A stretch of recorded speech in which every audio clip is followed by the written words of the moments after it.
Mr. President, I rise on a question of privilege. There are recent unsettling statements. Yeah, Mr. President, just to, before, my apologies to Senator Marcoleta, because Senator Erwin has been quietly, diligently waiting for his turn to give his privileged speech. Well, if Okay. Senator If Senator Erwin is willing to give way, we have no problem, Mr. President. All right, go ahead. You may proceed. And besides, Mr. Majority Leader, I'm rising on a question of privilege, which is the higher and preferred way of speaking before this body. Mr. President, I am armed by the explanation of the minority leader that we're not questioning the prerogative of the presiding officer, but we can question the Senate President on issues that are quite legitimate, such as the matters I would like to raise today. Unsettling because, Mr. President, on September 9, in your interview with ANC Head Start with Ms. Karen Davila about the Blue Ribbon Chairman being a lawyer, your answer is, there is no such thing as a rule na dapat abogado yun. Abogado ka nga, di ka naman magaling mag-imbestiga, di ba? So useless. Mr. President, I'd like to put on record, there was no inclination from this representation na meron man lang kaming sinabi na ang chairman ay dapat, chairman ng Blue Ribbon Committee ay dapat abogado. Wala po kaming kahit na shadow ng inclination, any reference to that matter, wala po kaming sinasabi. Ngayon po, yung sinasabing abogado ka nga, di ka naman magaling mag-imbestiga, hindi ko po alam kung sino po yung tinutukoy ninyo, sapagkat narinig din po kayo sa inyong mga interviews. Sinabi niyo po, Mr. President, na maraming dissatisfied sa direction na tinahak po ng aking investigasyon nung ako pa po ay chairman ng Blue Ribbon Committee. Hindi ko po alam kung sino po yung dissatisfied sa mga members natin. Wala naman pong perpekto, Mr. President, pero sa akin pong pananaw ay ginawa ko po yung aking makakaya. Kung meron man po akong pagkukulang, ay humihingi po ako ng tawad sa aking mga kasamahan sa Blue Ribbon Committee. Ngunit hindi ko po sinadya na ilihis sa direksyon ng tamang pag-iimbestiga ang ating Blue Ribbon Committee.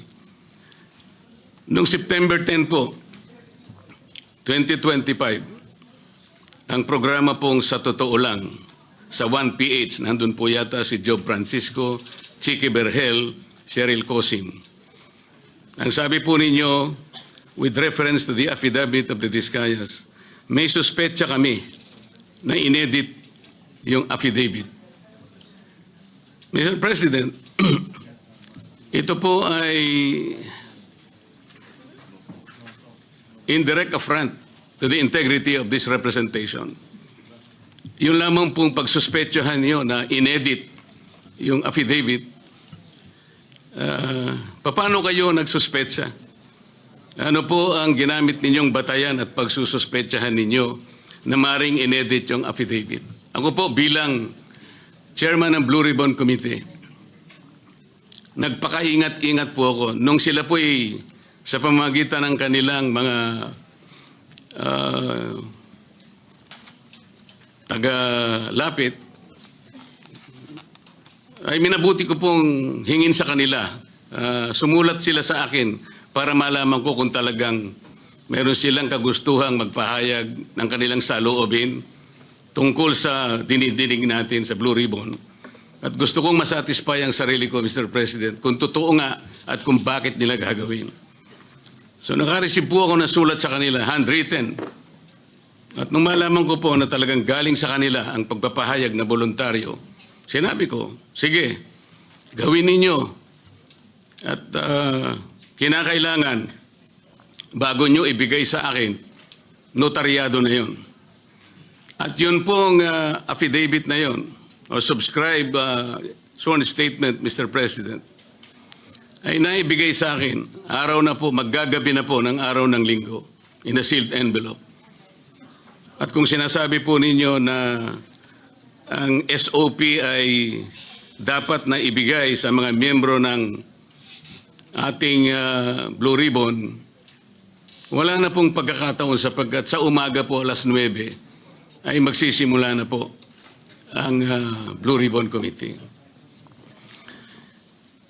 Noong September 14 po sa Twitter ninyo, meron po kayong binanggit at ito po ang nakasulat. Very devious. Wala pang hearing ang Blue Ribbon ni Ping Lacson. Gusto ng ilang magpalitan agad. What are they so afraid of? Bakit minamadali WPP agad ito? Ano bang nangyari? Malalaman natin sa Blue Ribbon kay Senator Lacson, meron siyang investigasyon ginagawa tungkol dyan. Ano po ba yung pinanggalingan ng mga salitang yun, Mr. President? Sino po yung natatakot? Sino po yung nagmamadali?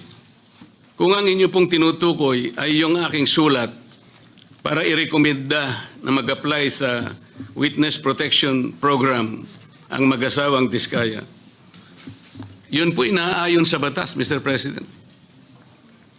Ito po ay inaayon sa Section 4, Republic Act 6981. Ito po yung Witness Protection Act. Ang sinasabi po doon, in case of legislative investigations in aid of legislation, a witness with his express consent may be admitted into the program upon the recommendation of the Legislative Committee where his testimony is needed when in its judgment there is pressing necessity therefore, provided that such recommendation is approved by the President of the Senate. Ang committee po ay nagpasya, Mr. President, kasi hiniling po nung Diskaya sa kanilang sworn statement na meron tangka sa kanilang buhay, sa kanilang seguridad, ang kanilang pamilya at kanilang mga anak. Kung kami po ay nagmamadali, yun po kasi ang sinasabi ng batas. Para makapag-apply po siya na sa Witness Protection Program, ang chairman po ng committee sa pagsang-ayon ng kanyang mga miyembro, kailangan po kami gumawa ng sulat sa Secretary of Justice. Ayun nga po, ipinrepair namin kaagad.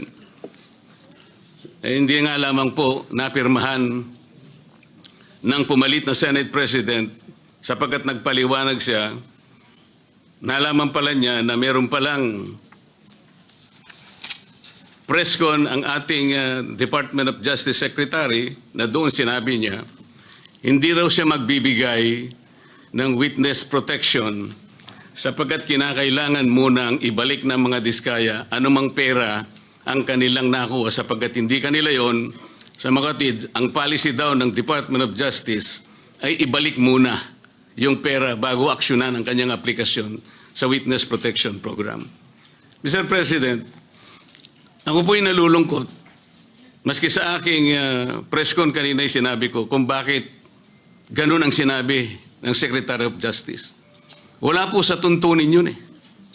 Kung babasahin lamang po niya ang Section 3 at Section 10 ng Republic Act 6981, wala pong binabanggit doon na restitution, yung pagsusuli. Nag-uumpisa lang po sa pagsusuri, sa pag-iimbestiga ang komite. Meron na po bang halaga na dapat isuli? Na-determine na po ba yun? Meron na po bang ruling na kung ano kung sino at gaano ang isosoli ng kung sino man ang may kasalanan? Meron na po bang ganun? Wala po eh. Prospective lang pong mag-a-apply eh. Nasa sections 3 and 10 ang mga requisites kung ano-ano po yun. Mga 10 requisites po yun. Yung restitution, wala po ron eh. Kaya po ako'y nalulungkot kung bakit po binanggit yun ng Secretary of Justice. Samantalang, nung pong linggo, bago magkaroon ng hearing no September 8, nagkausap pa kami at binigyan pa niya ako ng kasiguruhan na sige, ibigay mo na sa kanila ang pangangako na mabibigyan natin sila ng immunity sapagkat tayo naman ay magkapartner sa kagustuhan natin, pati yung Witness Protection Program ay ating maipasa kagad. So yung pagbibigay po niya sa akin ng garantiya, kasama na po yung kanyang USEC. Yun ang nagbigay sa akin ng lakas na loob. Kaya ako'y sumulat kagad. Hindi ko alam na babaligtarin ako ng Department of Justice. Ngayon po, Mr. President, yun po ang ginamit ninyong dahilan kung bakit hindi nyo pinirmahan. Sana man lang po ay napakarami naman ninyong mga abogado sa inyong opisina rin. Binasa nyo sana yung batas. Kung yung restitution po ay isa sa requisite para ang isang tao ay makapag-apply man lang. Yun po kasi yung prinsipyo ng batas eh. Bago siya gumawa ng isang marahas na kapasyahan, alam niyang mag-aalanganin ang buhay niya. Magsasabi siya, nung inaakala niyang maaring makapaglagay sa panganib ng kanyang buhay, kailangan nga bigyan natin din siya ng protection. Yun po yung batas eh. Hindi ko nga po alam kung bakit sasabihin ninyo, bakit may pagmamadali? Dito pa nga po sa sinabi ninyo noong September 13, Mr. President. Ang reading ko, sabi po nyo, camouflage lang yun eh. To put me and the leadership of the Senate under the gun. Kunwari, merong naiinis sila. Kung bakit hindi ko pinirmang sulat sa DOJ. Baka may commitment sila to someone, to some people. Is there a commitment somewhere? Baka merong nakiusap na pwede silang ipasok sa Witness Protection Program. Lahat po ng ganitong mga pagsususpetsa is a direct affront to the integrity of this representation, Mr. President. As a member of the Senate, bakit po kinakailangan magkaroon tayo ng ganitong pahayag sa publiko na walang basihan ni katitingman? Ito po yung nakakalungkot. Noong September 10, sa billionaire interview with Ms. Corina Sanchez, ang tanong po ni Ms. Corina, Bryce Hernandez, natatakot daw po siyang bumalik sa Senado. May basihan po ba ang kanyang pangamba? Yun po yung tanong niya sa ating Senate President. Ang sagot po ng ating Senate President, sabi niya sa House. Makatwid, parang kinonfirm niya. Ang nangyari, yung mga congressmen nag-request na kung pwede daw, huwag ibalik sa Senate dahil meron daw siyang binabanggit na mga senador. So ang ginawa naman ng mga congressmen, nakiusap kay Speaker, si Speaker tinanong sa akin, dahil ang sinasabi raw kung pwede mo nang i-retain. Sabi ko, hindi pwede dahil sa legal custody namin yan eh. Dahil mayroong contempt dyan sa Senado. Nakikiusap sila kung pwede na wag sa Senate mismo, hindi naman i-retain sa House. Ang umandar sa akin, siyempre, yung tinatawag na parliamentary courtesy. Kasi meron silang nakakontempt doon, yung si Mendoza, gusto rin naman namin kunin yun. Alam ko later, iimbitahan namin yun. So ang nangyayari po, Mr. President, kaya ba dinidiscredit, kaya ba pinagsususpetsahan yung Diskaya, sworn affidavit, sapagkat may binanggit siyang 17 congressmen? Yun po ba ang dahilan? Bakit naman po nung yung Hernandez ay nag-testify sa House, bakit kagyat nating pinakinggan naman ang kanyang katwiran? Dahil may binanggit naman siya, di umano, na may kasalanan na dalawang kasama natin dito. At saka siya nagsabi na, huwag niyo na akong ibalik doon sapagkat manganganib ang buhay ko.